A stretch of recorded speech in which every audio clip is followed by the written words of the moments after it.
எல்லா இடத்துலையும் புத்திசாலித்தனத்தை காட்டிக்கிட்டு இருக்கக்கூடாது. 3 பேரை தூக்கில் போட போகிறாங்க. தூக்குன்னா என்ன, இந்த எலக்ட்ரிக் சேரில் உட்கார வச்சு சாக்கு கொடுக்க போகிறாங்க. அதில் முதல்ல ஒரு ஆளை உட்கார வச்சாங்க. அவர் ஏதோ ஒரு தப்பு பண்ணியிருக்கார். உடனே சுவிட்சை போட்டிருக்காங்க. நாற்காலியில் மின்சாரம் பாயணும், அவர் சாகணும். மின்சாரம் பாயலை.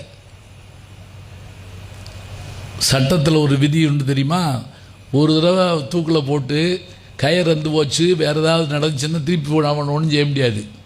அவன் எந்திரிச்சு ஓடியே போயிட்டான். நல்ல விளையாட்டா பிழைச்ச முடியாது. இன்னொரு ஆள் வந்தான், அவனை உட்கார வச்சாங்க. சுவிட்சை போட்டாங்க, சாகலை.